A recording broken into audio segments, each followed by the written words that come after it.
जय हिंद, नमस्कार। मैं अंबर ज़ैदी स्वागत करती हूँ आप सबका एक बार फिर से हमारे आज के कार्यक्रम में। दोस्तों, इज़राइल ने कतर के ऊपर स्ट्राइक की और उसके बाद दोहा समिट में एक नया खाका निकल कर आया है, जहाँ पर इस्लामिक नेटो की बात आ रही है सामने। 40 से ज़्यादा जो इस्लामिक मुल्क हैं, उनके लीडर्स की तरफ से ये बात सामने आ रही है कि सबको एक साथ आने की ज़रूरत है और पाकिस्तान ने बहुत एग्रेसिवली इस आइडिया को पिच किया है कि अरब इस्लामिक टास्क फोर्स बने और ऑफिशियली ये इजराइल के खिलाफ सॉलिडारिटी दिखाने का एजेंडा है। लेकिन असली सवाल ये है कि जब पाकिस्तान और टर्की इस ब्लॉक में हिस्सा ले रहे हैं, तो क्या इसका मतलब ये है कि जो मिलिट्री अलायंस साउथ एशिया तक अपना रंग दिखाएगा और भारत के लिए इससे क्या सिक्योरिटी चैलेंजेस आ सकते हैं? इस पूरे कॉन्सेप्ट को डिटेल में समझेंगे और हमारे साथ मौजूद हैं कमर आगा साहब। बहुत-बहुत स्वागत है सर आपका। जय हिंद, नमस्कार। जी, नमस्कार। सर, सबसे इम्पोर्टेंट सवाल ये है कि पाकिस्तान के लिए इस्लामिक नेटो एक इस्लामिक उम्मा की एक यूनिटी का हिस्सा है या अपना खुद का स्ट्रेटेजिक फेलियर का मास्क वो कहीं न कहीं उसको मास्क करने की कोशिश कर रहा है? अ अ, सबसे पहले तो हमें ये समझना पड़ेगा कि ये है क्या? क्या ये बन पाएगा? जी हाँ, सबसे बड़ा इसलिए सवाल कि तो ये है कि पॉसिबल है कि नहीं है? हाँ, इसलिए कि इजिप्ट 2015 से इसकी बात कर रहा है और पाकिस्तान को भी जहाँ मौका मिलता है वहाँ पे सैन्य शासन तो है ही बेसिकली देखा जाए तो वो फ़ौरन उनकी भी कोशिश होती है कि अरब देश में उनकी सेना का कोई एक रोल उनको भी मिल जाए। टर्की की भी यही कोशिश होती है कि वो भी किसी सूरत से आ जाए। लेकिन ये तीनों देश जो हैं टर्की, पाकिस्तान, इजिप्ट ये बड़े घनिष्ठ मित्र हैं अमेरिका के। दूसरी बात ये कि ये अलायंस करेगा क्या? क्या ये अलायंस इसलिए है कि जो खाड़ी के देश हैं उनको सिक्योरिटी दे सके? या क्या ये ऐसा संभव है कि ये कोई एक ऐसा अलायंस बनाए जो इज़राइल के खिलाफ हो? तो मुझे नहीं लगता कि ऐसा है, दोनों चीज़ें संभव नहीं है। इसी के तीसरी चीज़ ये है कि अमेरिकन काफ़ी ने इसको कहते हैं कि अपॉर्चुनिटी भी है और प्रॉब्लम भी है, दोनों चीज़ उन्हीं ने कही है। इसी के इस पूरे क्षेत्र को ख़ासतौर से जो ऑयल प्रोड्यूसिंग कंट्रीज़ हैं, खल्फ का क्षेत्र जो है, ये सब जो है इसको सुरक्षा प्रदान अमेरिका करता है।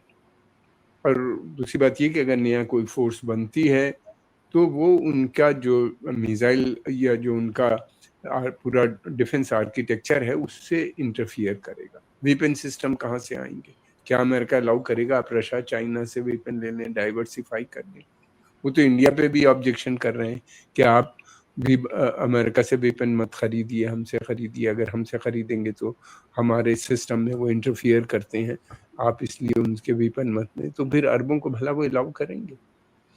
इतना स्ट्रॉन्ग डिपेंडेंस है अरब देशों की, पूरी तरीके से निर्भर है। मुझे नहीं लगता कि ये कभी भी पॉसिबल हो पाएगा। और दूसरी बात ये है कि नेटो की बात करते हैं, नेटो में तो ये है कि एक उसका जो आर्टिकल 5 है, I think if I am not mistaken, जी, जी, उसमें आर्टिकल ये है 5। कि अगर एक मुल्क पे अटैक होता है तो वो सारे नेटो पे अटैक है। अरब देशों में इतने झगड़े हैं आपस में, खाड़ी के जो देश हैं जिनको पर्शियन गल्फ रीजन जिसे कहा जाता है, उन खाड़ी के देशों में भी आपस में झगड़े हैं। कुछ ही समय पहले सऊदी अरेबिया ने ब्लॉक कर दिया था, ब्लॉकेट इम्पोज कर दिया था कतर के ऊपर, अब तो खैर उनके संबंध हो गए। ईरान एक बड़ा, दूसरी बात ये कि खतरा कहाँ से है? क्या ईरान के खिलाफ ये बनाना चाहते हैं या ये एक इजराइल के खिलाफ? तो कोई सवाल नहीं होता। इसलिए कि इजिप्ट और जॉर्डन और जो इजिप्ट 20,000 इजिप्ट ने कहा है कि वो फोर्स देगा। क्या इजिप्शियन फोर्स इजराइल से लड़ेगी? नहीं लगता। इजराइल तो थ्रेट हो ही नहीं सकता किसी सूरत से। तो फिर ये किसके लिए बना रहे हैं, कहाँ के लिए होगा, ऑब्जेक्टिव क्या है? क्या अगर इजराइल दोबारा से अटैक करता है तो क्या ये फोर्स लड़ पाएगी, उसको रोक पाएगी, वहाँ पे इंटर कर पाएंगे? फिर दूसरी बात ये कि already Qatar, Bahrain, Oman, Saudi Arabia, UAE, Kuwait, इन सब जगह अमेरिकन बेसेस हैं, पहले से मौजूद है अमेरिकन बेस, और इन सभी देशों को वो सुरक्षा भी प्रदान करते हैं, उनका कहना ये है। लेकिन वो सुरक्षा जो प्रदान करते हैं वो ईरान के खिलाफ है उनका। वो इजराइल अगर उन पर अटैक करेगा तो वो उसको नहीं रोकेंगे, इसलिए कि हमने देखा इजराइल ने जब कतर के ऊपर अटैक किया तो अमेरिकन चाहते तो रोक सकते थे, अमेरिका को इन्फॉर्म करके उन्हीं ने अटैक किया, लेकिन नहीं हुआ। बहुत से लोगों का तो मानना ये है कि दोनों मिल के इन्हीं ने किया था अटैक, और बगैर अमेरिका परमिशन के मुझे नहीं लगता कि ये कर सकते थे। इजरायली इतने ज़्यादा डिपेंड उन पे निर्भर हैं हर तरह से। और अमेरिका ने साफ कहा कि भाई इजराइल, उन्हीं ने अटैक को खंडन किया, मगर ये कहा कि आतंकवाद के खिलाफ था, आतंकवादी हैं हमस के लोग, उनको मारने के लिए था, कतर के ऊपर अटैक नहीं। तो इस तरह से बड़ा विरोधाभास है इसके अंदर ऑब्जेक्टिव को लेके। और फिर दूसरी बात ये कि इजिप्ट ने तो पूरी बात कर दी कि 20,000 हम ट्रूप्स भी दे देंगे, नेवल भी और एयर फोर्स भी, और सब में कमांड वो होगा, पैरा ट्रूपर्स भी बनेंगे, सेना एक बड़ी स्ट्रांग होगी, और ये भी होगा कि उसकी लीडरशिप जो है सभी देश एक एक बार, जैसे नेटो में होता है, रोटेट करती रहेगी अलग अलग देशों से। लेकिन ये पॉसिबल नहीं है, इसलिए कि अरब देशों में आपस में बहुत झगड़े हैं। जब ये शुरू होगा तो फिर उसके बाद प्रॉब्लम आ जाए। अब सवाल ये है कि पाकिस्तान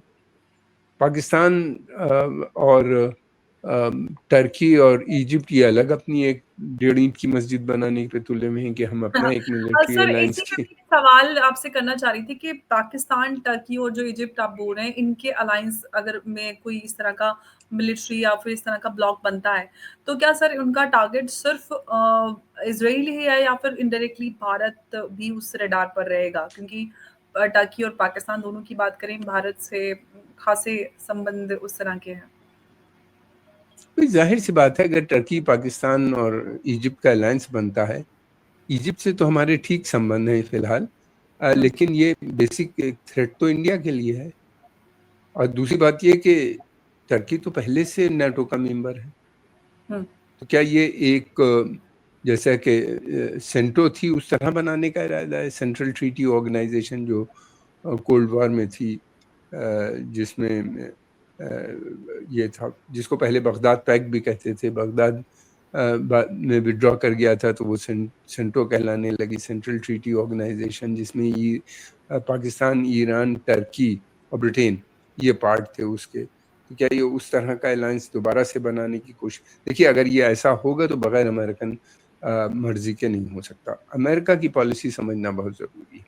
अमेरिका की इस समय पॉलिसी ये है कि वो चाहता है कि जो उसके क्षेत्र हैं अलग-अलग, उनको वो ओवरऑल प्रोटेक्शन तो प्रोवाइड करे, लेकिन अपनी फ़ौजों को वो कमिट नहीं करना चाहता। इसलिए कि उनका बहुत बुरा एक्सपीरियंस जो था वो इराक़ और अफ़गानिस्तान में हुआ, जिसमें उनके कई हज़ार लोग मरे और 6 ट्रिलियन से भी ज़्यादा का नुकसान हुआ डॉलर का। बाद में रिसेशन भी आ गया, उसी के फ़ौरन बाद बैंक भी फेल होने लगे, और एक बड़ा कॉज़ वो भी था। तो अब वो उस तरह से लड़ना नहीं चाहते।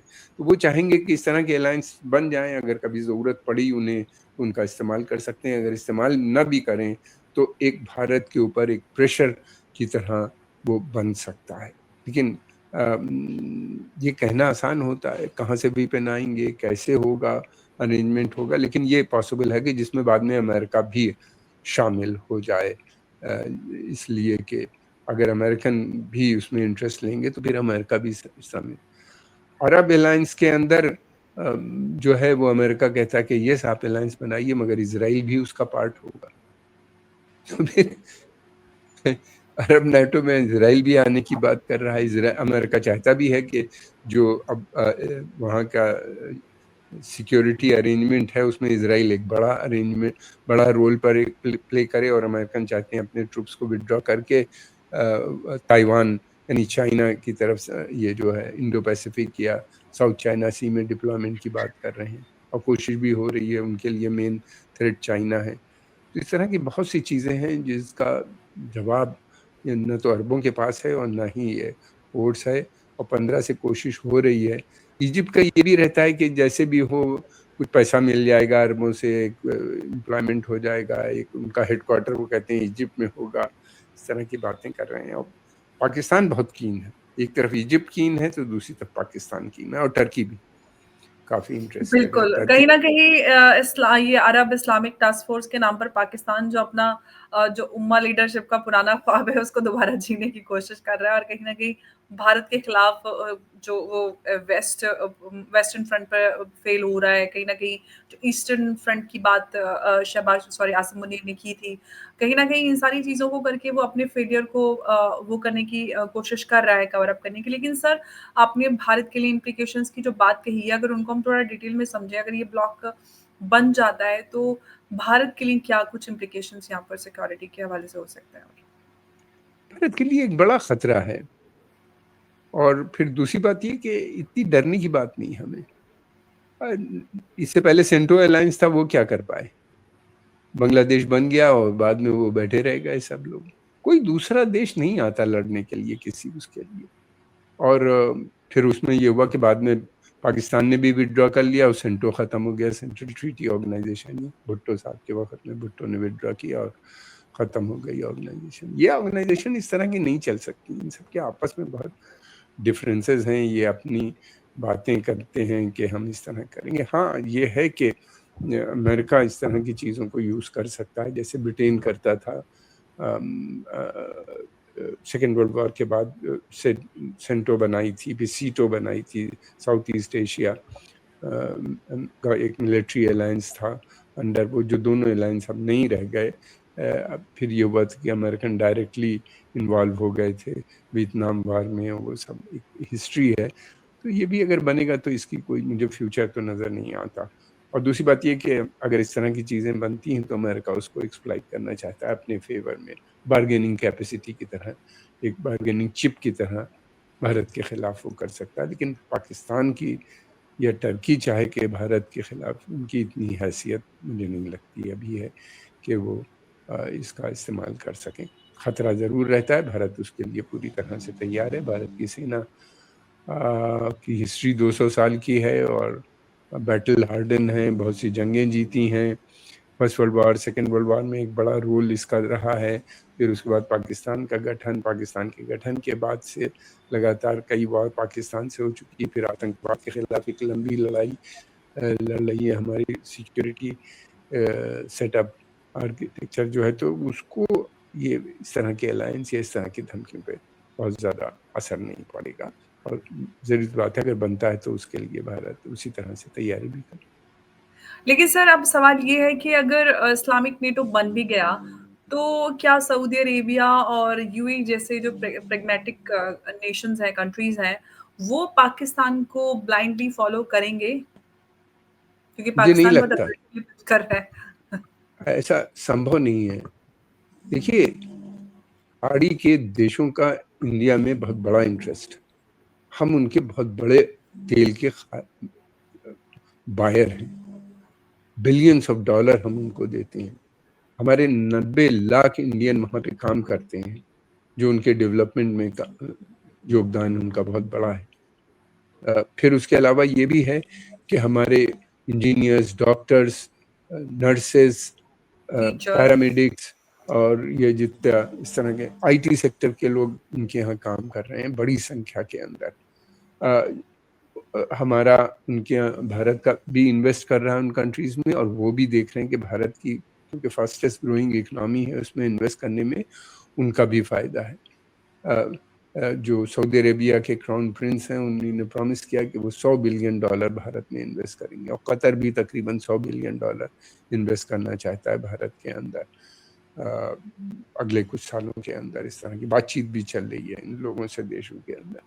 तो मुझे नहीं लगता पाकिस्तान जो है it's a part of problem है सबके लिए, लेकिन एक ऐसी चीज़ है जिसको इस्लामिक सॉलिडारिटी के चलते हुए अरब छोड़ना भी नहीं चाहते। अरब उसको अपने साथ टैग भी करे रहते हैं। जब बहुत ज़्यादा क्राइसिस आती है तो उसको इतना पैसा दे देते हैं कि वो सरवाइव कर पाए। चाइना भी यही करता है, अमेरिका भी यही करता है उनके साथ। एक बार्गेनिंग चिप की तरह ये लोग यूज़ कर रहे हैं भारत के खिलाफ। लेकिन ये कि मुझे नहीं लगता कि आने वाले समय में, इसलिए कि हमारे रिश्ते उनके साथ लगातार बढ़ते चले जा रहे हैं अरब देशों के साथ। उनको देखिए, अरब देश जितने भी हैं ये लोग बेसिकली बिजनेसमैन हैं, पहले बिजनेस देखते हैं। इनको ना इस्लाम से कुछ लेना देना है ना कुछ। इतने गल्फ खाड़ी के देश हैं, कोई भी फिलिस्तीन को लेके मसले पे कभी नहीं बोला। कभी भी नहीं बोले, अभी भी नहीं बोल रहे हैं। एक रेजोल्यूशंस पास करते रहे हैं हमेशा, आज भी कर रहे हैं। और ये नेटो की फोर्स बनेगी तो क्या ये फिलिस्तीनियों की मदद करेगी? कोई सवाल नहीं। ये तो ईरान के लिए ये लोग, उनको लगता है कि खतरा है, ईरान बहुत तेजी से तरक्की कर रहा है, तो उसके हिसाब से बनाने की ये एक कोशिश उनकी नजर आती है। जी, सर मैं यही सवाल आपसे और थोड़ा डिटेल में समझना चाहूँगी क्योंकि मैं सवाल आपसे करना चाह रही थी कि क्या ये जो इस्लामिक नेटो की बात हो रही है, क्या ये सिर्फ़ एक सिक्योरिटी अलायंस होगा? जैसे आपने कहा कि ये ईरान के खिलाफ़ ये इस तरह का अलायंस तैयार हो रहा है क्योंकि अगर इज़राइल के खिलाफ़ होता तो इससे पहले अब तक हमने किसी इस्लामिक नेशन को इस तरह से इज़राइल के खिलाफ़ फ़िलिस्तीनियों के लिए आवाज़ उठाते नहीं देखा। या फिर एक प्रोपेगेंडा मशीनरी सिर्फ़ इज़राइल, इंडिया और जैसे आपने ईरान की भी बात कही, उनके खिलाफ़ एक नैरेटिव बिल्डिंग और एक खतरा रहेगा? नहीं देखिए, दोहा में जो अटैक हुआ कतर पे इसराइल का, उसके बाद अरबों को ये एकदम से एहसास हुआ कि अभी तक वो अमेरिकन प्रोटेक्शन में थे और अमेरिका ने उनको नहीं बचाया। तो एक बड़ी फीलिंग अरब देशों में, जनता में भी और गवर्नमेंट में भी आई कि हमें अपना कुछ सोचना पड़ेगा, अपना अलायंस बनाना पड़ेगा। लेकिन उसके बाद अमेरिका ने इन लोगों को इतनी ज़्यादा डिपेंडेंसी है इन लोगों की, इन सभी देशों की अमेरिका को, ये अमेरिका के बगैर सर्वाइवल ही नहीं कर सकती ये रिजीम्स। अमेरिका के दुश्मन इनके दुश्मन हैं, इसीलिए वो इजराइल के खिलाफ नहीं बोलते। फिलिस्तीनियों पे जो कुछ हो रहा है वो नहीं बोलेंगे, बल्कि अरब भी हमस को अपना दुश्मन मानते हैं, उसके खिलाफ हैं। बार बार सऊदी अरेबिया के जो स्टेटमेंट आता है वो यही आता है कि हमस डिसआर्म हो जाए, अपना वेपन छोड़े, और जो फ्यूचर होगा गाजा के अंदर वो हमस माइनस होगा, हमस का कोई रोल नहीं होगा। वो बात करते हैं कि लोगों का, यानी जो फिलिस्तीन अथॉरिटी है उसके रोल की वो बात करते हैं। तो ये एक ही पेज पे हैं, इनके दुश्मन उनके भी दुश्मन हैं, इनके दोस्त उनके भी दुश्मन हैं, सब वेस्टर्न अलायंस के ये देश पार्ट है। तो इनको छोड़ के अलग हो जाना, ये मैं समझता हूँ कई दशक लगेंगे इनको। ये तो अमेरिका का डिक्लाइन बहुत फास्ट हो जाए और अमेरिका और राइज हो जाए मल्टीपोलर वर्ल्ड का जो उनको दिख रहा है, उसमें वो अपना भी रोल प्ले करना चाहते हैं। लेकिन ये कि अमेरिका फिलहाल तो नहीं छोड़ेगा। अमेरिका का ये बहुत स्पेशल इकोनॉमिक जोन है। अमेरिकन पॉलिसी ये है कि इस पूरे क्षेत्र पे उनका ग्रेटर कंट्रोल की वो बात करते हैं, तेल के ऊपर और दूसरी चीज़ों पे, रिसोर्सेज पे उनके। तो कोई इस तरह का मुझे नहीं लगता कि होगा। हाँ, ये है कि अगर कोई एक ऐसी फोर्स बने जो अमेरिका के सबऑर्डिनेट हो तो अमेरिका बड़ा खुश होगा। अगर इजिप्ट और पाकिस्तान और या ये सारे लोग वहाँ पे फुट सोल्जर का काम करें और बाकी अमेरिका लीडरशिप अमेरिकन रहे तो शायद कुछ संभव हो सकता है। उसमें इसराइल के भी रोल की वो बात करेंगे फिर। तो इज़राइल का रोल हो जाएगा तो फिर जो जिसके खिलाफ वो ये अलायंस बनाने की कोशिश कर रहे हैं फिर तो समझ में आता है कि इसके पीछे का जो एजेंडा है या पाकिस्तान जो एक उम्मा लीडरशिप का ख्वाब देख रहा है वो तो दूर का ख्वाब ही रह जाएगा अगर यूएस की मर्जी से उसमें इज़राइल भी शामिल होता है और इस तरह का कोई ब्लॉक बनता है फिर तो जो ये उम्मा और इस तरह की बात करें इस्लामिक नेटो फिर तो वो तो खत्म ही हो गया। देखिए, इसराइल खुद कतर के बड़े अच्छे संबंध हैं इसराइल से, नेगोशिएशन के अलावा ट्रेड वगैरह भी है उनका। फॉर्मल रिलेशंस नहीं है, अदरवाइज उनकी बात, एक ज़माने में तो वो चाह भी रहे थे अपने रिलेशन इस्टेब्लिश करने। उन्होंने कहा भी था कि काउंसिलर लेवल का बातचीत हो। फिर उसके अलावा सभी अरब के जो बहुत से देश हैं उनका ट्रेड चल रहा है। यूएई और बहरीन तो ये मेंबर हैं उसके अब्राहमिक अकॉर्ड के, तो ये क्या ज्वाइन करेंगे ऐसा अलायंस जो इसराइल के खिलाफ हो? और इन लोगों ने साफ कह दिया उस वक्त जब बात आई कि ये होगा कि भाई हम रेजोल्यूशन में ये भी था कि इसराइल के साथ, डिबेट में ये था कि इसराइल के साथ जो है जिन देशों के रिश्ते हैं उसको डाउनग्रेड करें, नीचे लाएं। तो UAE, Qatar, UAE, Saudi and Bahrain, Egypt, Jordan, Morocco, Sudan, इन सब ने मना कर दिया कि नहीं, ये सब नहीं होगा, हमारे रिश्ते हैं उनसे, उनके साथ बने रहेंगे। तो फिर कहाँ से ये बनेगा? इनके बहुत आपस में डिफरेंसेस हैं और बहुत इस इशू को लेके, और फिर दूसरी तरफ ये भी है कि ये काफ़ी हद तक इसराइल के साथ इनके इंटीग्रेशन होता हुआ हो गया है। इनको फ़िलिस्तीन की कोई फ़िक्र नहीं है। अगर हम लोगों ने देख लिया, यानी सऊदी अरेबिया के अंदर एक लड़का वो कफिया जो होता है, जो चिकर्ड जी, कफिया जो आजकल सिंबल बन जी। गया है प्रोटेस्ट का, पहन के जा रहा था, उसको अरेस्ट कर लिया गया।